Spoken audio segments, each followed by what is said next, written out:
And joining us now is independent journalist Ryan Devereaux, who's written for many different publications, including The Guardian, where he recently wrote about New York's Stop and Frisk trial and the decision that came with that. Welcome to the program, Ryan. Thanks for having me. Thank you for joining us. So, Ryan, why don't we start with just this? Last week, a judge basically gave the ruling on the New York Stop and Frisk trial. So what was that ruling, and what does that ruling mean?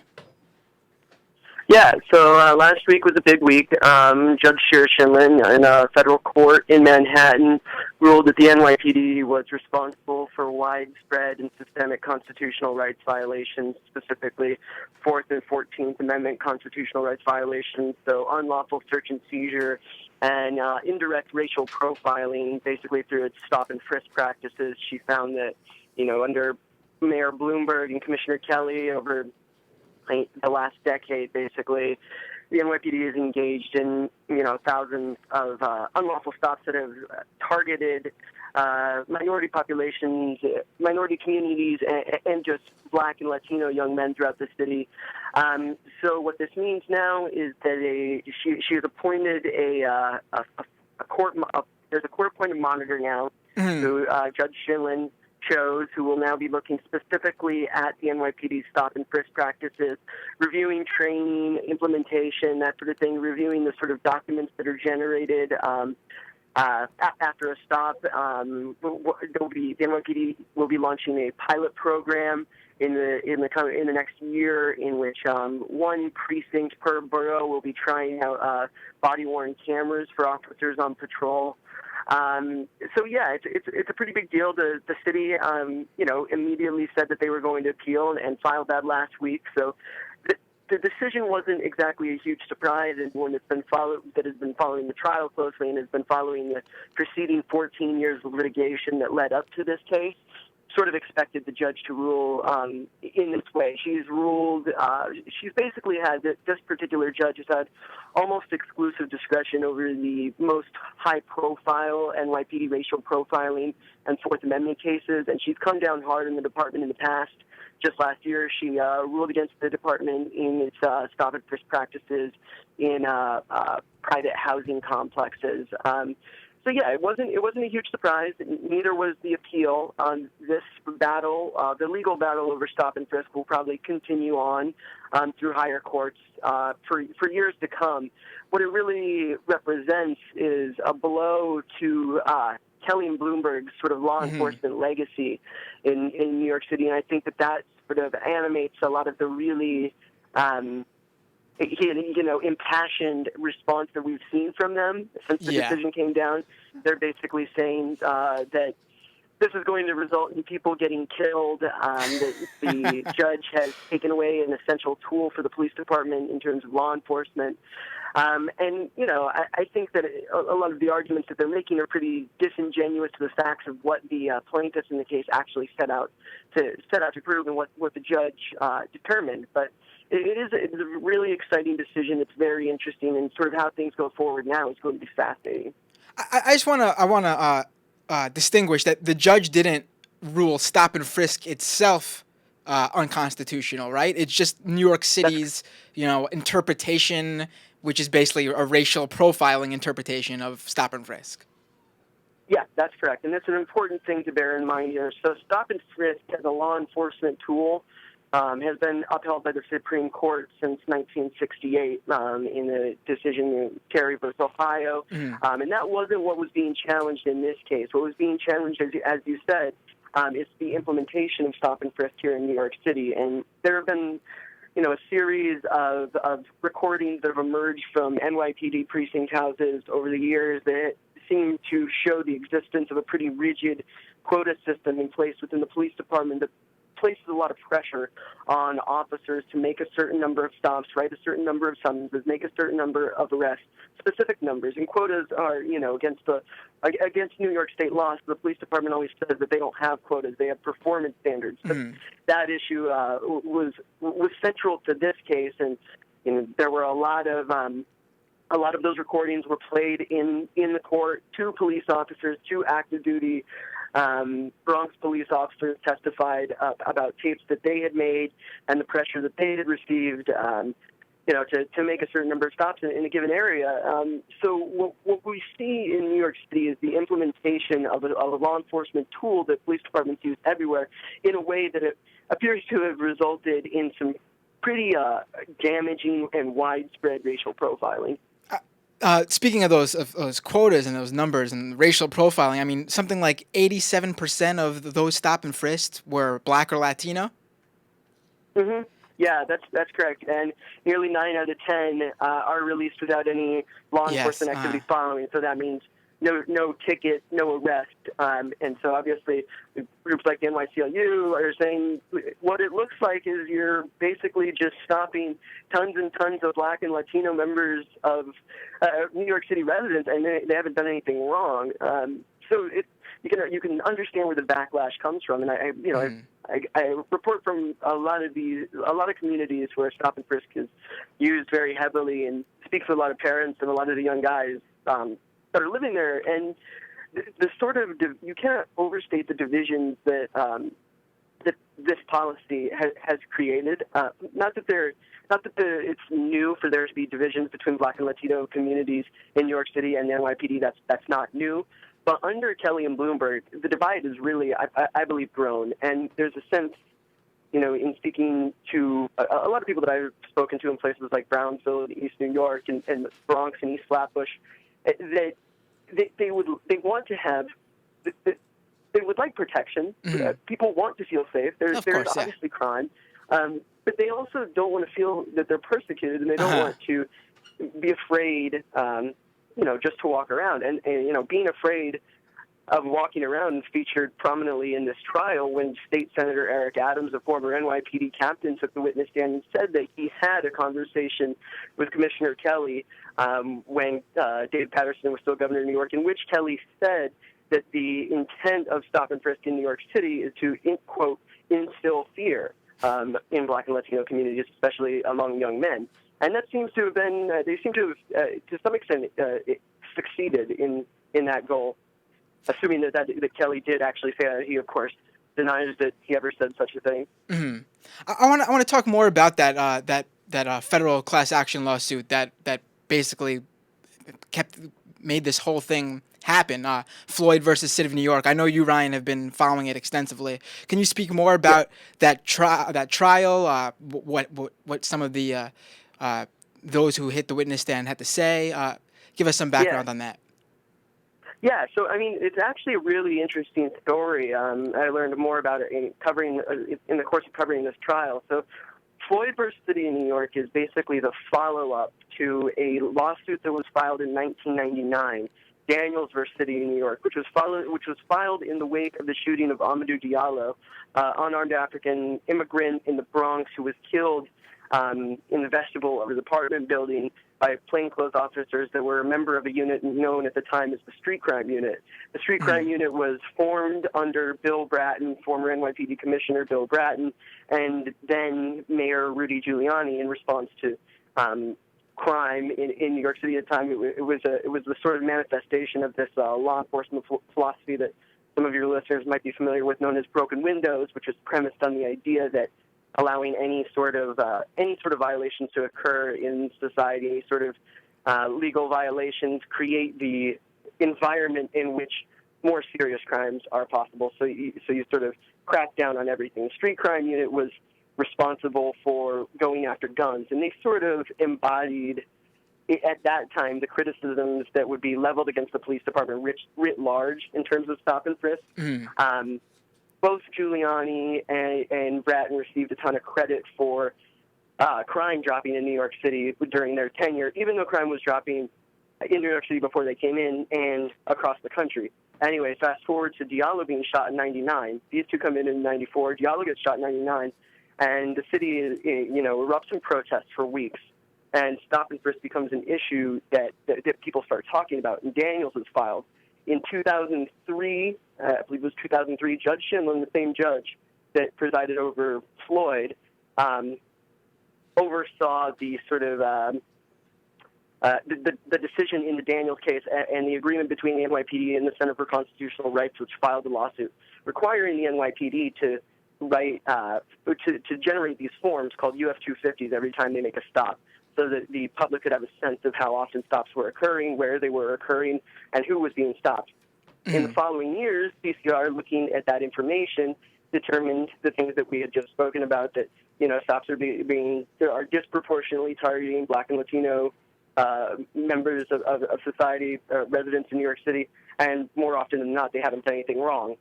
So Floyd was filed in 2008 as a follow-up to Daniels, sort of building on the sort of framework that Daniels laid out. And it was granted class action certification last year in 2012, and then the trial itself began early this year, and it lasted 10 weeks. It began with the testimony of, so basically there are 4 named plaintiffs in the case, and then there were dozens of witnesses, most of them police officers, who were defending the work that they do, and then there were also the whistleblowers who I mentioned before. So in the early weeks, you heard from the plaintiff witnesses who had actually been stopped, and then you heard from the 2 whistleblower cops. It was at times it was dramatic and emotional. You had young men talking about the humiliation of being stopped, having done nothing wrong. One of the witnesses, Nicholas Pert, described being stopped, his first stop on his 18th birthday. He had gone uptown to visit his sister and was sort of laid out on the sidewalk in his gym shorts and was basically being felt up by this cop as he lay there on the ground, and he described how he felt like he wasn't welcome in that area of the city because he somehow represented a criminal element, and that had to have been why he was stopped. You heard a lot of that sort of thing. You heard from this young man, Devin Almanor, who's 16 now, described the stop when he was 14 years old.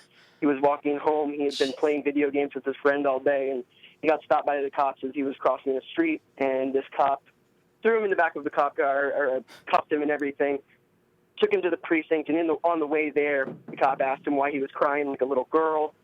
The boy ends up at the precinct. His parents come. His dad's former NYPD. There's an altercation at the precinct. It was very, very dramatic. So, you heard that sort of stuff in the beginning of the trial, and then as it dragged on for weeks and weeks and weeks, it got very heavily into the statistics. And this is something that the city and CCR and the NYCLU have gone back and forth over for years. Sort of the statistical evidence indicating the sort of malpractice, which we were talking about before. And that sort of stuff was, I'm not going to lie, like pretty hard to follow for days on end, because they really, got into the weeds and on that sort of thing. Yeah. And towards the end of the trial, there were the expert witnesses, there were the plaintiff's witnesses who laid out their ideas of what can be done to fix the police department, the city's expert witnesses who basically made the case that nothing needs to be done.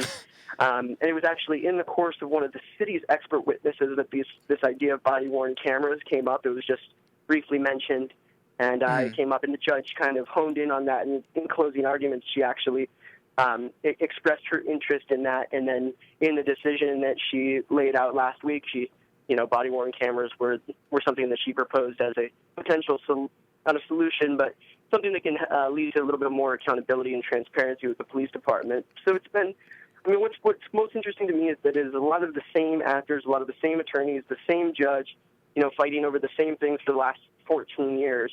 But now we have this decision, and what it could lead to is, oversight for the nation's largest police department that has never really existed before. So we'll see what it looks like. Did the city present any of those officers who stop and frisked those testifying to at least try to explain why they stop and frisk those individuals? Oh, yeah. There was detailed sort of questioning and cross-examination of all of the witnesses in the trial, and each sort of stop is different, and each police officer has different explanations for the specific circumstances. Probably one of the most interesting episodes of the trial was when this man, Leroy Downs, testified. He's a substance abuse counselor in Staten Island, and he was stopped by 2 police officers. And due to a sort of restructuring of the schedule, the police officers who stopped him testified before he did, and they both said that they didn't recall the stop ever happening. One said that it didn't happen, and then Downs came in a day or two later and testified in great detail about his stop, describing exactly what the men were wearing, describing how he was standing in front of his home, talking on the phone when these cops rolled up and said, "Hey, buddy, you look like you're smoking weed," threw him up against the fence, started going through his pockets, managed to pull out a bag of cookies, and that was about it. Downs went to the police department, went to the precinct, tried to speak to commanding officers, tried to do everything that a citizen is empowered to do when they feel their rights have been violated by a police officer. I mean, he filed a complaint with the sort of complaint structure that exists in New York City when you feel that your rights have been violated by a cop. He did everything. So he gives this very detailed testimony about his stop, and the judge was quite clearly angered by the fact that 2 days before these 2 officers had come in and just basically said nothing like that ever happened. She ordered the city to bring them back in that day. Cops had to come back in. They had to take the stand, and the witness was like, "Yep, that's them." So there were moments like that that were kind of exciting and dramatic and that sort of thing, which was very interesting to watch. Mm-hmm. And you mentioned before there was 2 NYPD whistleblowers who basically recorded what they had heard. Can you speak more into what they had to say and what the city used to try to, I don't know how you fight against what they recorded, but I'm sure Right. they did.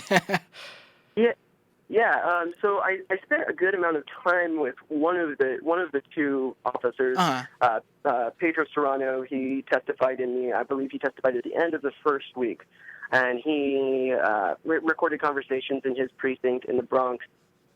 Basically, Serrano, he's Puerto Rican. He was born in Puerto Rico. He moved to New York City when he was 1. He grew up in the Bronx, sort of like dealing with racially charged neighborhoods. Like, he was living, in these European immigrant communities where there were. He described it to me as sort of like a racial war, and there were fights and that sort of thing. And then the police were just one more sort of obstacle that you had to deal with. He described being stopped all the time. Even in his testimony, he described how he's still, when he's off duty, he's sometimes stopped.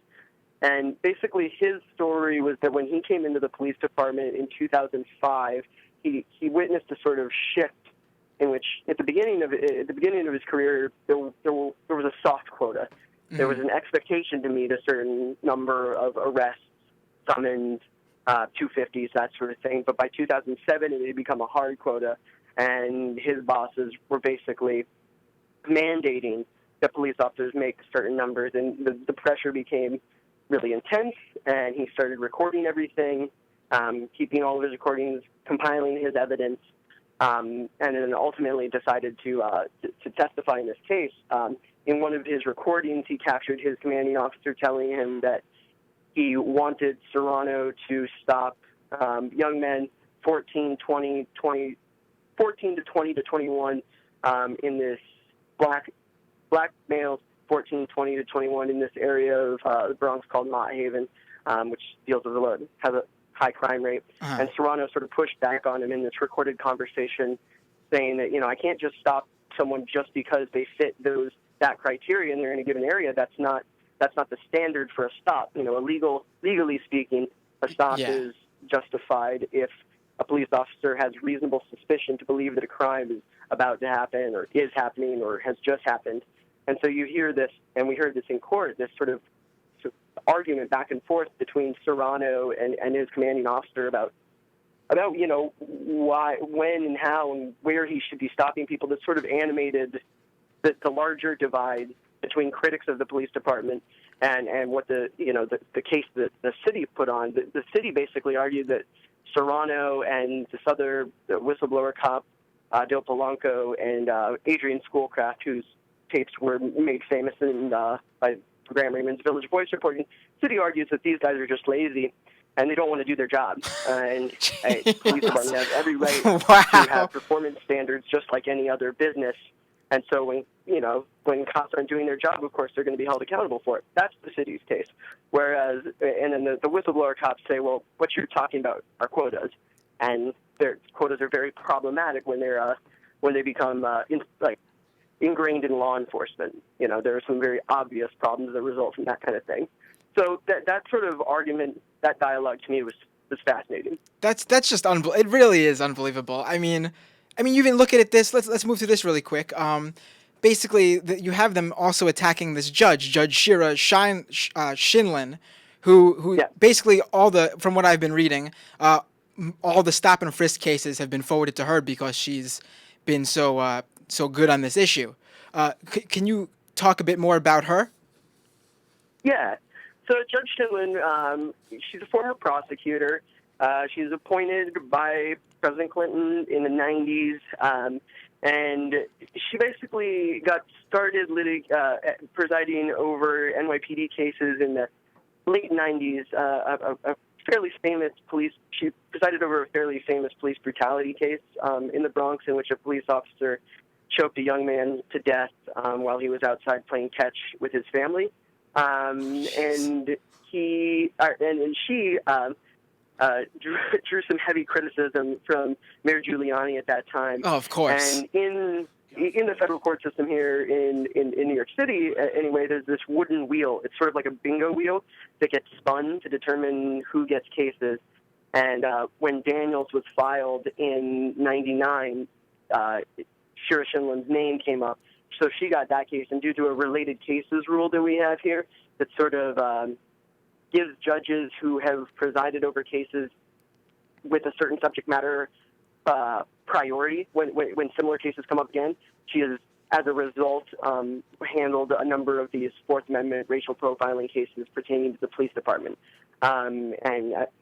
Meaning she's had Daniels, and she's had Floyd, and she's had this Clean Hall case about the police in public or private housing complexes.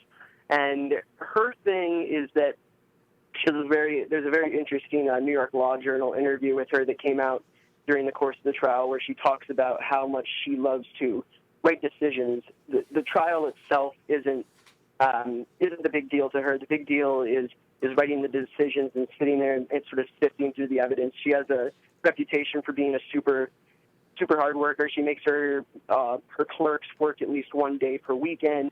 Her decisions are often they're actually very interesting to read. They're well written. She's cited on multiple occasions Michelle Alexander, who wrote The New Jim Crow, the sort of epic about mass incarceration in the United States. She's cited Jay-Z in past rulings.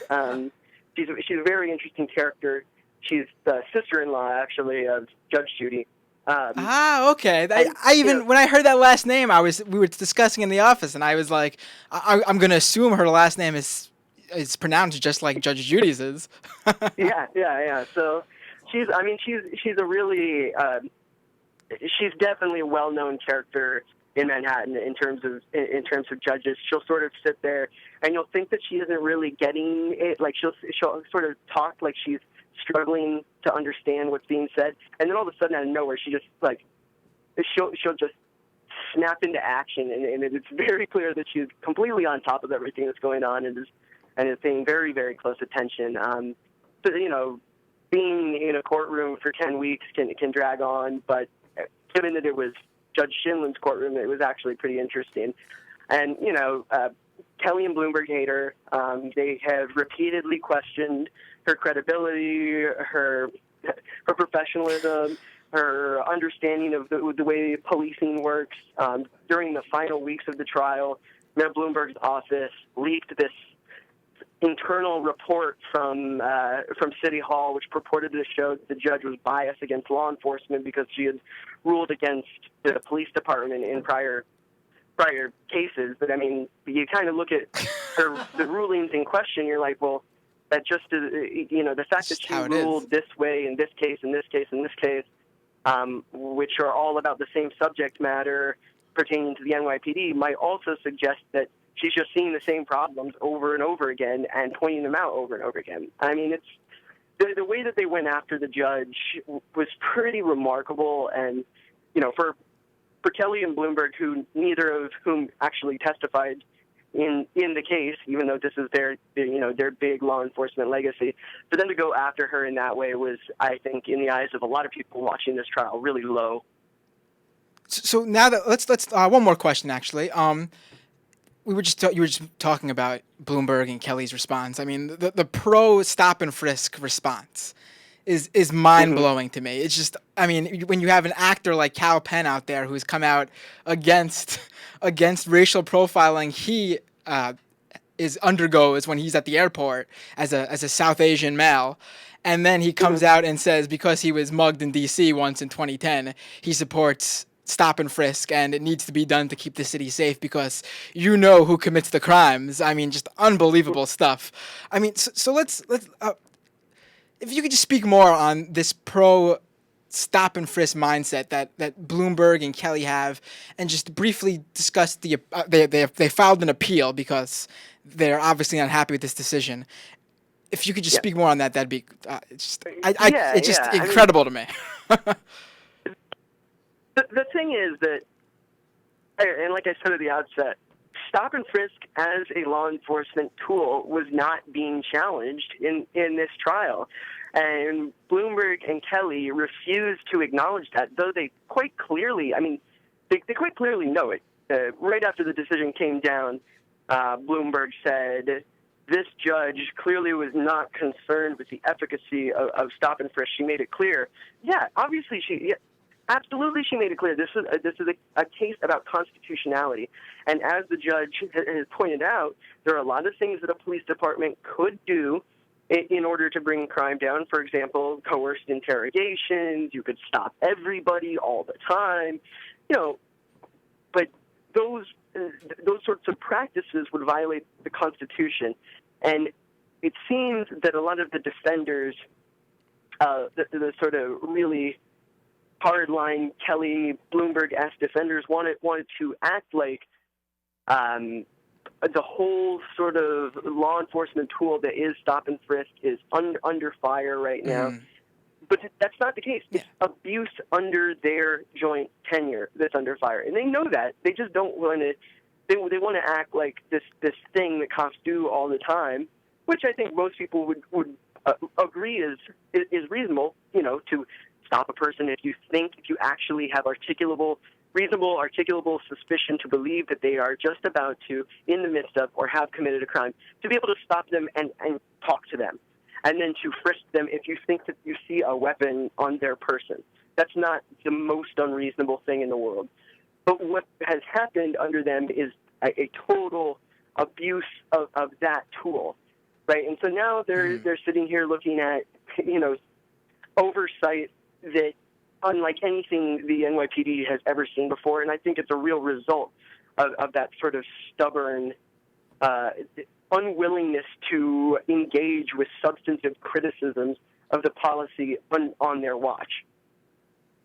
Ryan Devereaux, independent journalist. You could follow his work at follow him on Twitter so you could see where he posts. He frequently writes for The Guardian. What's your Twitter handle? It's at R. Devero. So short name of my last name. Got it. So at R. Devereaux. Ryan, thank you so much for joining us today. Yeah, thanks a lot.